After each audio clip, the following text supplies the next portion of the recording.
Hello, hello, Hill Squad. Welcome back to part two of my conversation with author and Secret Lives of Mormon Wives breakout star Mayci Neeley. If you missed part one, friends, go check it out. It was pretty powerful, to say the least. We got real about her past abusive relationship and the accident that left her a single mom and becoming a single mom at 20, which was very challenging. But today we are mom talking.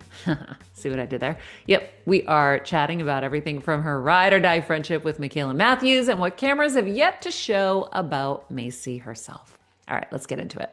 For your second child, you had to use IVF. Mhm. Will you tell me a little bit about that journey? And it's interesting that you were able to get pregnant naturally, and then Mhm.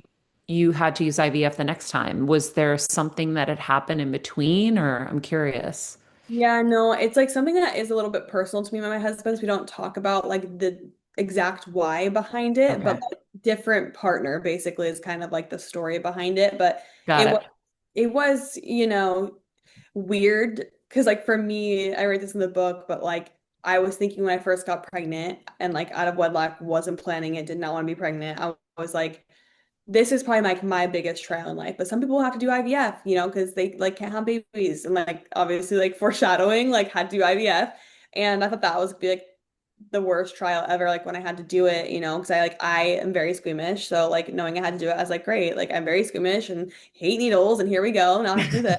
But I think it's like Just so another challenge for Macy. Here we go. thank you. Thank you up there. But I think like it's like once you go through it, it's like you just know you can get through anything. It's like you just have to put yourself in that place. It's so uncomfortable, but like once you do it, it's like you're like, wow, like I did that, and what else? I can do anything. That's how I feel. And like IVF was a difficult journey. Like I thought the worst part of it was gonna be the physical side of it, like oh the shots and the needles, the blood, like and for me, it was for sure the mental aspect. And most people I talk to that do IVF say the same thing. It's the mental side of it because these hormones are making you all crazy. Like you're not thinking normal or rationally when you're on these hormones. And then also, it's just like, it's financially difficult. It's expensive. So you're doing this not knowing like what the outcome is going to be. And that's like Mhm. scary. That's hard because it's like, oh my gosh, we're doing this all for nothing, because your body takes a big toll on it. It gets exhausting. And then I mean, I know like both times I did it, like they'd be like, "Oh, we got this many eggs," and I'd be like, "What?" I'd be like, "Oh my gosh!" Like that was like the hardest part for me is like I just wanted the best results, right? So Yeah. like through it, if you're not getting those results, it's hard. And so we did our first one, and we got one embryo out of it. And so I had my daughter, and she's now a little over 4. And so I was like, I know I want at least one more. So we did it again. I think it was February 2022. Yeah. And then we got two embryos out of that. And so, but like because of those hormones and stuff, I was like, I am mentally like not well. Like I need to take a break, let my hormones like regulate again, and then we'll like come back to the like having a baby thing. And so I waited like a full year and a half, actually. I think it might have been a little bit longer before I implanted my embryo. And I implanted her in November of 2024. Yes. And so I just had her, my daughter Charlie, in July, end of July. So I just had her. So I have a Wow. pretty big age gap too, because I was like, I mentally am like cannot do this. And I feel like if you can plan when you're gonna get pregnant, that's one nice thing about it is like I Yeah. planned when I was gonna do it, and I was like, I need to wait, I need to chill, and then like let's reconvene. And with like the show coming out and everything, like I was like, I need I didn't want to be pregnant for season one either. I was like, I don't want to look back and not recognize myself. So once that was done, then we started filming again. So I did it during filming. And that was stressful because I hid it from everyone. I was doing shots in the bathroom and like on our girls' trips, I had a producer who had done IVF previously, so she gave me some shots on a trip, and like it's just crazy. But like I am so good with needles now compared to before. So I'm like, I also feel like this is a blessing in disguise because before I would get like a shot and pass out, and now I'm like, oh my gosh, like no big deal. Like I still don't like it, I don't enjoy it, but it's like I can do it. I'm fine. Like I feel like Mhm. I don't realize how strong we are as humans. Like the things you're most scared of, like you can get through basically. I know. I remember having to do it and being so overwhelmed with like the needles. And it wasn't like I didn't love needles, but I was fine with it. But I also was just overwhelmed at like the fear of making a mistake Oh my with God. like the Yeah. dosages and stuff. So the first time I did it, I hired a nurse to come give me the shots Yeah. because my schedule was so insane. And I Yeah. was like, I can't do this. So then the second time I did it myself. And oh my God, I'm on planes having to do it. And I'm shaking in the bathroom and this is going to Yeah. fall. And it was, Like the toilet or something that are the disgusting in there and like yeah, to keep them yeah. sterile. That's like yeah, it's like crazy how much you get like desensitized to it, I would say. But like and it also like when I first did it too, I'm like, are we allowed to do this? And anyone can just give themselves shots? Like you're expecting us to do this? Like even the instructions, like yeah, they have videos and stuff. But I'm like, wait, like I feel like there's still so many questions I would have. And I'd be like texting them, I was like, Hmm. wait, like, is this right? Is this really the right dose? Do I have to take it at this exact time? Like it's so confusing. Like, I don't know. Yeah. It's a lot to It's handle. overwhelming. Yeah, and they give you that calendar, it's like different colors. And you're like, wait, like, wow, like it's like really overwhelming. Yeah, for sure. But it's like Yeah, it's so worth it, like I'm so grateful for it too, me even though it's too. hard. I So, just Nisi, what are the ages of your kids right now? my son just turned 10, and then I have my daughter Harlow, she's 4, and then I just have my daughter Charlie, and she's like 2 months. Got it. So Yeah. now, how are you navigating all of this with like such young kids now too? Like with a new Yeah. baby. And by the way, you look beautiful. Oh, thank you. Um, I wonder, like doing the show and writing a book and all of this stuff. How are you managing all of that? I'm like, I'm not really managing it. I'm trying my best. Ah! Everyone's like, how do you balance it? I'm like, I don't. I'm just like a That's like why I didn't say balance because I know there's no such thing, there's but no how are such you thing as balance. managing? I'm doing okay. I would say I'm just always tired, but there's like this TikTok going around right now. It's like depression can't hit a moving target. I'm like, that's me. Like because you get the postpartum depression or anxiety. I'm like, I didn't have time. I'm so busy. So I'm like that's almost like the best part of it is that like I am so busy that I feel like mentally I'm actually doing pretty good. Besides overwhelm, I'm very overwhelmed all the time, like because there's so Yeah. much going on, like going on the book tour, filming the show, writing the book, like I own a business, I'm a mom, like there's so many pieces and I get very overwhelmed. But like at the same time, like I'm not bored. Like I don't know, I'm busy, like I'm living life. It's good. I'm pursuing my dreams. And so I'm also like it's exciting. But it's Mm. definitely difficult, like right before this interview, I was breastfeeding my daughter really quick. I'm like, okay. Like I told my husband, like, take him out, have fun. And then I'll go breastfeed Yep. her again before my next one. Like I do it in the car, pump. I'm always figuring it out, just trying my Yep. best. So I it's get hard. it. I It's was worth it. upstairs. My 2-year-old was like, I want to go Mimi's. Mimi's is like sleep. I was like, Yeah. okay, let's go. So I'm in the recliner, totally thinking I have so much time to do this show. I was like, I'm fine. And then she's like, I don't want to do it anymore. I'm like, okay, we'll go for a walk. And then I look at my phone, I'm getting messages like, wait, what? It's now? Oh shit. Oh yeah. No, it is. It's like hard to time everything out too, especially when they're little. Cause like this morning I was like, wait, do I breastfeed her before I leave? Do I have enough time now? Like I was like, so I was breastfeeding her while doing glam, and I was like, okay, like hopefully this is enough for a couple hours to hold her off until I get back. It's like the timing for me is hard now, like balancing the timing Yeah. of everything and like with the newborns, like it's hard to breastfeed, I feel like while doing this because of Hmm. she's like attached to my hip basically wherever I go. So then it means my husband has to come with me everywhere too. I'm like, sorry. Like we were in LA, like he had to just be in the car the whole time taking care of the baby. I go into an interview, come back, an interview, come back. And so it's busy, but I'm like also at the same time, I'm like, I'm so grateful because like I'm pursuing like my dreams and my goals and all these things. And I have my kids there who can watch it and I can do both. Like I don't have to Yeah.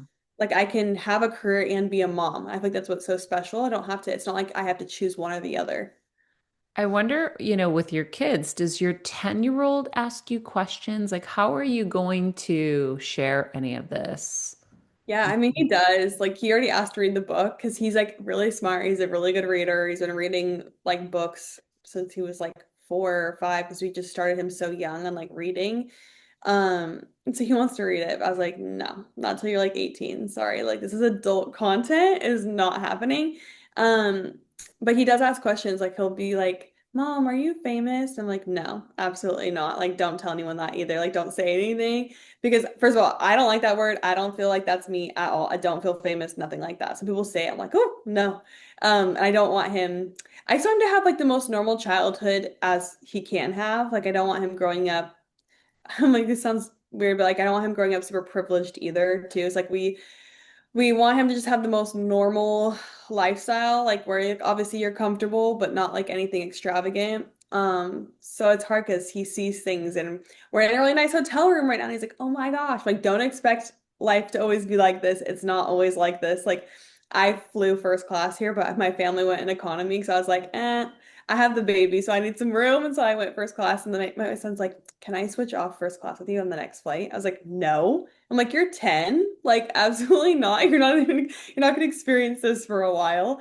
Um, and so it's funny to navigate, but it's also tricky sometimes too because it's like the show's out there, right? And like if other kids, like he's had kids be like, oh, my mom knows your mom, or like my mom watches your mom's show and stuff. So my son doesn't really even know what it's about, but like there's times Yeah. where I worry a little bit, like there's some adult content in that show, so I don't know what he's gonna hear, but yeah, I mean, like I answer his questions like openly though. I won't give him all the little details of things, but like we're pretty open and stuff with him because we don't want to have secrets or have him finding out like nowadays with social media and these kids growing Hmm. up around social media, like I'd rather my kid hear things from me than see things online. So it's like you have to just be cautious because even though they're 10, like they have access to TVs which have like YouTube shorts and like things on them too. Like they were like you don't know if they're like looking at stuff when you're not home or what they're doing. We keep a very close eye on it, but still, it's like their friend can have it at school. And so we're just cautious, I guess, in a nutshell, but we're pretty open about everything. Yeah. I know that after the show wrapped, you said in the book that there were moments, especially after the whole mom talk scandal, where you thought about leaving the show. Mhm. Um, if things got really toxic, do you think you would walk away? Yeah, if it was affecting like my mental health, where I like maybe I'm not sleeping at night because I'm anxious, then yeah, for sure. I mean, like there are times where like sometimes I come home like Jacob, I'm like, I don't know if I'm cut out for this. Because I feel like I'm fairly chill, I'm pretty easygoing. I mean, I can get mad sometimes, whatever, anyone can, but I mean, if it got to a point where I was unhappy and it was affecting my everyday life and I just felt super drained or it felt so toxic, then yeah, for sure I would step away because I think I have to prioritize my life, my children, my happiness, because that's the most important in life. So for sure, yeah. And what about your faith? I know you said your parents were a little bit more California Mormon, but Yeah. what is your kind of stance on your faith right now, especially as you're raising your kids? Yeah, I mean, like we're still active in the church, but I feel like I want to say more chill, but like, yeah, like I feel like my foundation is based around like God and Jesus and like being a good person, being a good neighbor, being a good example, just like living your best life and giving back as well. Like that is what I base my religious standpoint on, and I want to keep that way with my kids. Being like, and religion is very important. I want them involved, but like don't want them I don't want them to feel like any religious guilt or anything too, like if they make mistakes growing up. Because I feel like that was like a little more, part of my journey is like I did feel a lot of guilt being pregnant outside of marriage. I felt like very embarrassed. Like I felt like, honestly, I felt like shame and stuff. So I think you know, want my kids to be raised where it's like, hey, I don't want you to do these things. Like, I don't want you to drink, I don't want you to have sex outside of marriage. But like, if you do mess up, like, please let me know. Like, I will be there for you. And my parents, like, my dad did actually say something similar to me like that once, but like, I still didn't feel comfortable enough going to him because I still felt like, oh my gosh, he's gonna like make me leave school because he's gonna be mad. And I just want to have a very open environment, especially around the topics of like sex and things like that, to make sure my kids are being careful and drinking too, because I don't want them to drive drunk or do things stupid. Like when your brain's not developed, you do stupid things. And I just want to make sure my kids feel comfortable to come to me in those situations and like have a very open door policy so they always feel that way. Because I'd hate to know that they like were doing things behind the scenes and didn't feel comfortable telling me. Like that would break my heart even more. Yeah. So like I think I just want to have a very open mindset when it comes to that so that I think naturally any kid if I'm having four kids, there's bound to be one that's going to make decisions probably like I did. So I want to make sure that they feel comfortable telling me and we can assess it or figure it out, or I can help them the best I can. Yeah. Do you think you'll have more kids? I have one more embryo, so in my head there might be four if it works. If it doesn't, then it's Mhm. three. So like, yeah, three or four. Got it. So you will try and see what Yeah. happens. Because Yeah. that's kind of the biggest thing I'm asking a lot of women who've collected embryos. Like I Mhm. have technically three in the freezer. Two Yeah. were not tested, one was good. And it's Yeah. like, what do you do? Yeah, it's really hard. Like it's even with my last IVF transfer, I had the two embryos and it almost felt weird to me choosing like gender too. So I just was like put the healthiest one in and like we'll figure out what it is, Because it's honestly the weirdest concept. I'm so grateful for it, but it is like a weird thing to think about. Like you can like Hmm. test for all the genetic disorders and diseases and then like you can see if it's a boy or a girl. Like it's actually just so crazy. It's like and you can time when you get pregnant. Like it's just crazy to me, but I'm like super Yeah, for it. Yeah. I know. I look at the calendar every year and I'm like, oh, we implanted on this day. Yeah. And I remember when my doctor was like, we finally got the boy. And I go, shh, I don't want to know. Yeah. Oh my gosh. Yeah. And yeah, that's how it But was for me too. Because I think they like told us eventually, like, oh, like the girl you put in. I was like, oh, I knew it in my soul though, but like my husband was like, he had no idea. But it's fun. It's really fun to do. And when we did one embryo, we told him like, do not tell us. We were like very strict about do not tell us what it is. Because like obviously like 50-50 shot here. Um, But yeah, there's like ways to make it fun. That's why I hid my pregnancy actually in season 2 of the show is because I was like, IVF is like not a fun process. You don't get to celebrate it. Usually everyone knows you're doing it. And so yeah, like surprise them like I'm pregnant, So I was like, oh my gosh, I want to have an experience like that because my first pregnancy was like I was pregnant and no one was cheering, right? They're like, oh shit, And so then the second pregnancy, everyone knew I was doing IVFs. They all knew when I was transferring. And so it wasn't a surprise. And so I was like, I want to have one where it's like a fun surprise. So obviously with I the girls, love that. it backfired a little bit with the girls because of what happened. But like with my family and my husband's family, it was really fun because no one even knew we were doing it. We were like keeping everything under the radar. So like they were all like shocked when I told them. And it was really fun because I did this is before season 2 came out. And so I was like, oh my gosh, I have like an exclusive like look at season 2. They gave it to us early, so I'll show you like the trailer for it. And so I had like the intro of our video to be like the theme song for our show. And then like it kind of starts out like it's gonna be a trailer, and then like it scratches and like cuts to like us being in San Diego doing our embryo transfer and like showing them like the whole process of what we did. So it was really, really fun. So I got to do that. It was like such a fun moment for me to be able to like do a fun Oh, surprise. Yeah, so it was great. I love that. I think that's incredible. It's fun. I also want to talk about your friendship with Michaela because you guys have both gone through some really tough things with her eczema and, of Yeah. course, opening up about enduring sexual abuse as a child. Do you Yeah. feel like the trauma that you guys have both experienced help bond you guys and bring you together? I mean, for sure, but I feel like me and Michaela are both people who are pretty closed off about talking about trauma just because it's like, oh, it's hard. It's like not fun to talk about. So so me and Michaela became friends in 2020 through social media. So before Mom Talk was even a thing. And even before we filmed the show, I think it was the first time I heard a little bit about her trauma, but like even then since I've been through bad trauma, I've never wanted to pry or ask about other people's because I'm like, if they want to share it and they feel comfortable, they will. Yeah. So I never would ask her about her trauma, but she told me a little bit back then, but I feel like I've learned even more about her trauma from like the show and things like that, where she'll open up more there. Um, and a little bit more now behind the scenes with me. But like it's taken us a while to actually open up about our trauma together because it's Wow. like it's not easy to talk about. And we're both people who like to brush it under the rug and talk about like the fun, like happy things. And so I feel like we are at a place now in the last like couple years where we talk about it more, but it's actually not initially how we bond and became close. It's basically just like genuinely just liking each other, both being young moms and stuff like that.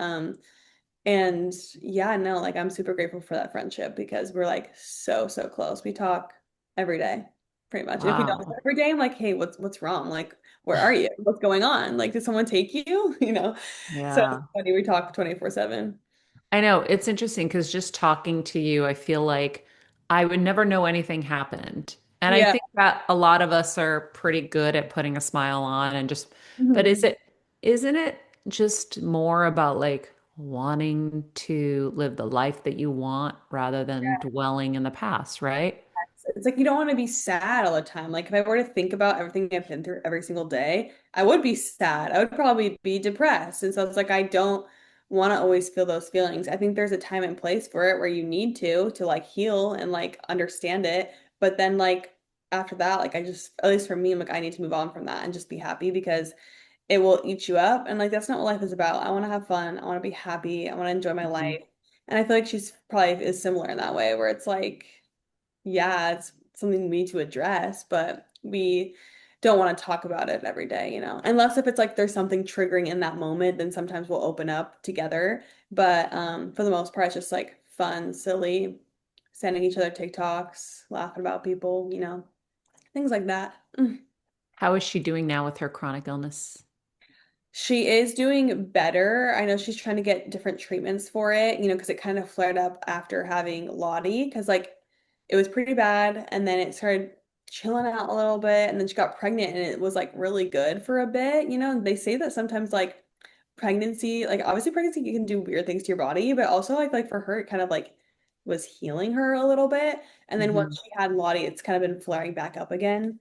And so I know that she's been struggling a little bit, but it's not nearly as bad as it was a couple years ago when it was like really bad. But she's like always on like strict diets and different things for her skin and like trying to figure out what's going on in her body. And so I know she's always trying new things. Like she's done ozone therapy. She's done like so many things. It's actually nice because if I ever have like, I literally am like such a baby. I got like a rash after I had gave birth. I'm like, Michaela, what does this look like? I'll send her pictures. And then I'll also send them to ChatGPT. But and I like literally got like this weird postpartum flare-up rash thing. I don't know if it's like a stress response or like something. My whole body was covered in hives. And I was like sending it to her because I'm like, what is happening to me? And I'm like, and that like was painful. So I can't even imagine her dealing with stuff like that like all the time. Like she is like Yeah. literally so strong and I feel like she's used to it now. So when she has a little flare, it's like not that big of a deal compared to like before when it's like her whole body was like in so much pain. Yeah. Um, I'm sure she's tried red light too, but I yeah, had a rash pop up like almost like hives recently, and I was in front of the red light and it like went away in front of me. no way. I Yes, was like, I was in her whoa. room like a week ago and I saw this like giant device with like lights Ah, on it. It was red. So I was like, oh, I know she's got one. And then she put in her story like a few days later, she's like doing red light. I'm like, okay, she's got it. yeah. She's got it going on. I'm sure that will help. I just got a red light sauna, so I'm excited because I'm going to be doing that. I'm like, winter depression will never get me this year because I will be in that red light therapy sauna. Wait, aren't you in California? No, well, I'm from California. I live in Utah. So like Oh, okay. in Okay, Utah, so you do have a winter because I'm like a winter depression in yeah, LA. Like, I'm like, this is excuse me. I awful. mean, no, I wish. Like, part of me wants to have a house there in California too, or just like live winter in California because I hate Yeah. winter and the snow. Yeah. Well, you guys can buy my house because I want to leave. Um, I wanted to ask you about Dancing with the Stars because your two friends, Whitney and Jen, are in there. Yes. And have you been talking to them? Are you going to go support them at the show? Or maybe you have and I missed it because I've been wanting to watch, but I haven't seen it yet. Yes. No, yeah, we me and all the girls went to opening night for them. So we did Okay. opening night. It was so fun. Very supportive, obviously. I'm so excited for both of them. I vote for both of them evenly because I do get asked that a lot. Who are you voting for? I'm like, obviously both of them. You know me, I'm a neutral girl. I'm staying in the middle. And they both are doing so well. Like it's Yeah. actually crazy to me. I'm like, I don't know if I could ever go on because I'd embarrass myself. Like I am not a dancer. So Were I they dancers though? Whitney kind of was. Yeah, she took dance in college, like majored in dance and stuff, and like grew up dancing a little bit. Jen, I don't think so, but she like loves to dance and has been like dancing around for the last few years. Like that's like what she got known for on TikTok or something. So they both love to dance. I guess we'll put it that way. But You yeah, don't love to dance? I mean, no. I mean, I would love to dance, but like I'm not good at it. So I feel like if I got like lessons maybe, but if I decided to dance in the stars, I'd probably start dancing doing practice early because I'd be so worried to embarrass myself. Like Ah, who I would would your dream partner be? see, I just started watching it again. Like I hadn't watched it since like high school because my mom always watched it, so I don't know all the partners, but Hmm. I mean, they all seem great. I can't even tell you which one it would be because I don't even know. What about if Derek was still dancing? I feel Oh, like you, Derek 100% would be him. Because amazing. I know him. He I was know my partner. he was. Oh my Hmm. gosh. Yeah, no, he would be great. He's like a judge now, right? Yeah. Yeah, see, I would love to be like with him, like an OG that I grew up like watching. Like I know like Mark when he's with Mark, like I know of him because like I remember watching him. Yeah. I Our don't know all Max. of them. Yeah, I would be happy honestly with anyone who could fix this mess that I would call dancing. Again, I'd be scared to embarrass myself if I went there. I'd be like so self-conscious. Macy, I remember when I said no to my agent at first, and then my husband's like, "You have to do this. Are you crazy?" I'm like, "I can't dance." It's Yeah. not like, I mean, it's not that I don't dance, but it's like I never took a lesson or anything. Yeah. Everyone thought I was going to fall flat on my face. My whole family was like laughing. And No. then we made it to the semifinals, so we did really well. Wait, I had Hmm. no idea. So like was it as hard? I'm like asking for personal reasons. Was it as hard as you Yeah. thought? Like, I didn't know what to expect. Like our first session, I couldn't put one foot in front of the other. It was really embarrassing. I have the video. Yeah, it was awful. I was like, I'm terrible. I'm a project player.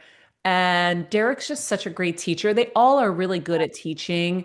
And you know what? I always had this thing in my head, and I know you do too. If someone else can do it, I can do it. oh yeah, for sure. And so if you just shift your mind for a second, you know you're going to be able to do it and you'll probably crush because you are focused and driven and you can Yeah. overcome so much. So Yeah. little choreography is not Okay. that much to overcome, but I had to rehearse like double the time anybody else But did. that's what I would say. That's what I'd end up doing because I'm Yeah. competitive too. So like I know I would have to do like double time because it's like I'm so bad. And I think it's hard because they do have people that go in there, like even kind of Whitney, but they have dance experience where they grew up dancing. Or I Mhm. think what was the other girl that's on there with Gleb? I forgot her name is Hilaria. Oh, Ilaria, yeah. Hilaria, yes, she apparently was a ballroom professional dancer until she got hurt. So I'm like, a lot of these people have like a Wow. good experience. It's like that's why it's intimidating to me because I feel Yeah. like every season there's gonna be a couple who are like, oh, I did dance for 10 years when I was a kid, but it was when I was a kid. I'm like, you don't understand. I grew up Yeah. like chasing a fuzzy tennis ball and like hitting it. Like I wasn't like doing, the foxtrot, So I feel like Yeah. it's very intimidating. I think if I got asked, I don't think I would say no though, because part of me is very curious. Like, wouldn't that be fun? Yeah. It would It scare the is. hell out of me. Like, I would be so scared and so embarrassed to do They it. will call you, you will say yes, and you will come back here and you will be like, Maria, this is the greatest thing I ever did. Yeah. I But continue to dance. I love it now. I'll really? dance around my house. Yes, it's the greatest. Oh my gosh. Okay, well, that gives me hope. Like, this gives me a lot of good insight here because I was like, I get asked this all the time, would you go on it? And I'm like, oh, I don't know if I would say no, but like I literally would like be so anxious. Like for the first day, I'd be like, I'm gonna pee my pants. Yeah, no, you'll love it. It's going to be the greatest thing ever. What will we or what can we expect to see from you and your family in season 3? Okay, I'm trying to think. I don't think I have any huge storyline in season three, because there's a lot of drama with other people that's going on that usually takes the precedent. But I think for me, you'll see like me being pregnant. You'll see me eating a lot. I would say I was savage than usual. It was the pregnancy hormones. Call me a little bitchy here and there, maybe for sure. But overall, I think, yeah, like when I think about me in season three, I was just trying to like protect my peace, live my life with a little flair of pregnancy and food, honestly. But There's do not- producers get annoyed if you're too blah?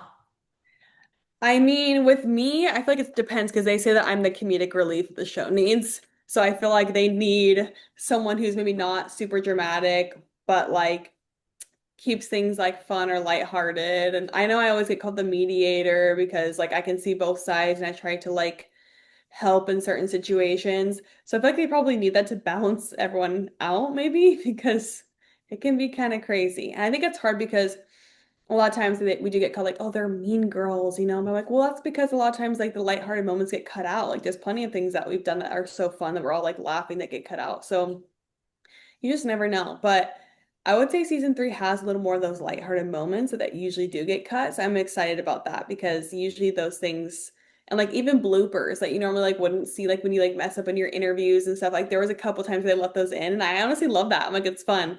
I'm gonna Hmm. remember that though next time I go into interviews. I'm like, don't you be messing up now? But because I think I did something where I was joking around where I was like flipping the camera off because they were like te doing the test shot in the beginning. Okay, like look at the camera. So I was like, eh.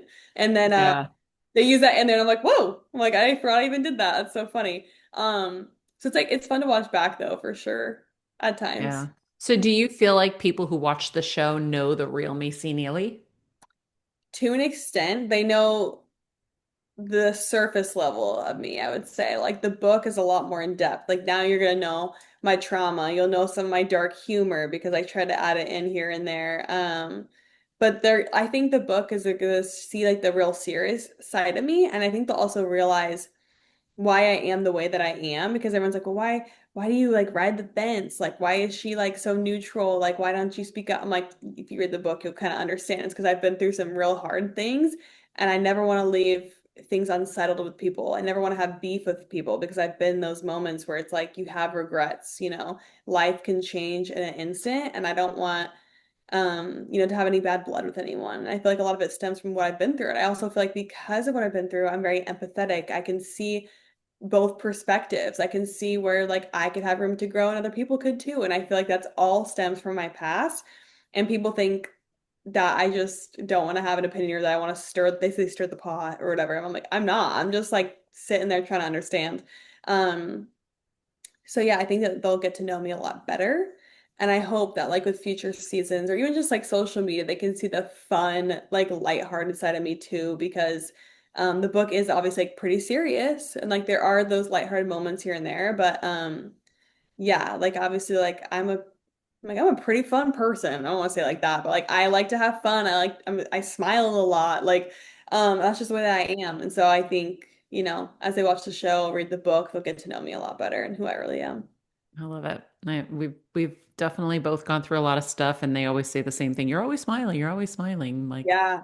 it's the only way to be when you've gone through so much. I like can't help it sometimes because even on the show, like when other people are going through things, I will smile all the time. Like even if it's like if I feel uncomfortable, I'll like smile sometimes too. Like I always kind of smile. I don't know what it Hmm. is. And so Yep. I get that online too. Like last season, people were like, she was smiling when Taylor was talking about this trauma. I'm like, I don't think I was. But like if I was, it was probably because like, I didn't know what to do. I was like, huh, like it's okay. Like I don't know. I just naturally do. Yeah. So maybe it's like a coping mechanism for me too. I don't know. I know. I get it. I do the same thing. Macy, I loved the book. Guys, it's called Told You So. It is raw and really shows you how to get through things and be resilient and find a path. Like you've gone through so much and you're on the other side and living life and being happy and making your joy, which is amazing. You're not waiting for it to come. Santa isn't coming. I tell people all the time. Santa isn't coming, guys. Sorry to Yeah, say. I You wish. got to make your way there to be happy. You have to make those active choices. And I think that you're an incredible example of strength and resilience, and I love it. Thank you so much. I really appreciate it. That was so nice. Thank you. Well, you deserve it. The book was so good. Like I told you, I just kind of grabbed it and sat on my front porch and here out in the woods, and I was like, my God, this is so riveting. I literally couldn't put it down. Oh, really? Okay, well, that's Yeah. good to hear. It's like hard once your own like story or your own work, you become so desensitized to it. Sometimes I'm like, really? Was it that in even Yeah. the show? Our show does so well, but I'm like, I don't get it. Like I genuinely like don't understand why it's so successful because it's like when it's you and you're just living your life, it's like it's surprising, But Yeah. thank you. I Well, appreciate it. keep up the good work. I look forward to seeing you on Dancing with the Stars, and good luck with baby number four down the road. I know it's still Yes. fresh. Yes. Special thank you to Macy for joining the Heal Squad today. And friends, if you have loved these episodes, share them with a friend who might need them. I think our first episode in particular was very powerful and just really shows you that there's hope on the other side of whatever you're going through. And I think that's really, really powerful and helpful for all of us. We've also got details on Mayci's new book in the show notes below, along with details on how you can access our bonus episode where we play some mom truths with Mayci just for our Patreon fam. And if you guys do want to join, we've also put details on how to join our Patreon in the show notes below as well. Okay, friends, until next time, be nice people, make good choices, and be present. Hey, Heal Squad, we have been on quite the journey together, and we're hearing from so many of you just how much this show is helping you heal and get better, and it makes us feel so good. We love, love, love it, and we just ask that you don't keep it to yourself. Spread the message and share the show or your favorite episode with your friends. And if you want to help us even more, you can leave us a 5-star rating and a comment on Apple Podcasts or Spotify, and follow us on Instagram at Heal Squad. You can also DM us anytime because we love connecting with you. And finally, you can also join us on Patreon for our monthly live heal events with world-class healers and ad-free episodes exclusive only to Patreon and our Super Heal Squad for as little as $10 a month. So go to patreon.com/Heal Squad to join. Getting better isn't easy, friends, but as I say all the time, it's a whole lot easier if we can do it together. We love you all so much, and we love doing this thing called life with you. This podcast and all related content published or distributed by or on behalf of Maria Menounos or MariaMenounos.com is for informational purposes only and may include information that is general in nature and that is not specific to you. Any information or opinions expressed or contained herein are not intended to serve as or replace medical advice, nor to diagnose, prescribe, or treat any disease, condition, illness, or injury, and you should consult the healthcare professional of your choice regarding all matters concerning your health, including before beginning any exercise, weight loss, or healthcare program. If you have or suspect you may have a healthcare emergency, please contact a qualified healthcare professional for treatment. Any information or opinions provided by a guest expert or host featured within website or on company's podcast are their own, not those of Maria Menounos or the company. Accordingly, Maria Menounos and the company cannot be responsible for any results or consequences or actions you may take based on information or opinions.